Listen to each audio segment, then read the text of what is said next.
Baseruganda mu mawanga agakola omukago gw'amawanga g'obuvanjuba bwa Africa. Abakulembeze mu mawanga gano basakemu nga nkuyege batumbula olulimi Oluswayiri mu mawanga gaabwe. Kiyambeko mu kwanguya eby'obusuubuzi wakati w'abannansi mu mawanga gano n'ag'ebweru. Ensisinkano ebadde ku Hotel Africana mu Kampala yetabiddwako abakungu okubadde omukubiriza w'ekikolwa East Africa Joseph Ntarukimana, Nasaka Yobera okuva mu East African Community, baminisita, ababaka ba palamenti, abawandiisi b'ebitabo n'abantu abalala. Ng'omumyuka asooka wasaba minisita era minisita w'ensonga za East Africa Rebecca Litwala Kadaga yabadde omugenyi omukulu. Kadaga asuubizza enkolagana ennungi wakati wa Uganda n'amawanga ga East Africa mu kaweefube okusitula omutindo mu nsomesa y'Oluswayiri.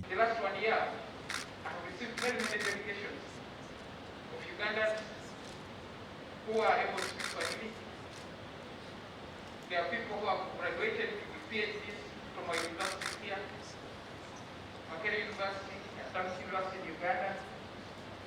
There are others, there is even an association of teachers of Swahili. They came and introduced themselves to me. Kadaga era ategeezezza nti Africa ekyali mabega emyaka egisoba mu 10 mu kusitula ebintu byayo, era bano wasabidde amawanga agakola ssemazinga wa Africa okukolera wamu mu nteekateeka eno. Batuyigiriza nti otayogera Luzungu tosobola kuyita, otayogera Luzungu tofuna mulimu, otayogera Lufaransa tofuna mulimu. Tulina ekikisaka nti watayogera Oluswayiri tojja kufuna mulimu. Katufubye kubanga okuva mu 95 constitution nga tulina okwogera Oluswayiri naye tetukikolanga. Kakati tukikola katutandise tusimbudde. Professor Sekeni Senkoro omuwandiisi w'obutabo okuva mu African Commission asabye abafiirika obutalekerera bannaabwe mu nteekateeka eno kubanga yakuyamba Africa yonna. We have the answers to whatever problems we are talking about regarding Swahili in multilingual environment, but maybe we don't have the capacity to utilize the answers.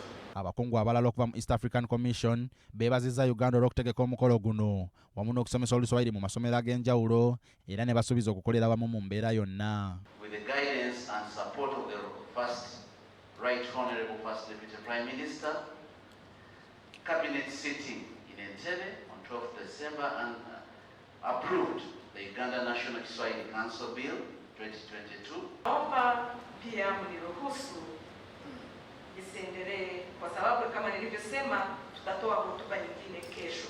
Enteekateeka eno egendereddwa mu kusitula olulimi Oluswayiri ng'olulimi olwogerebwa mu mawanga ga Africa gonna n'ekigendererwa eky'okukuuma obumu mu Africa. Sulaiman Sebuggwawo, BBS Terefayina, Gambuuze. Eyo nga tuvuddeyo abavunaanyizibwa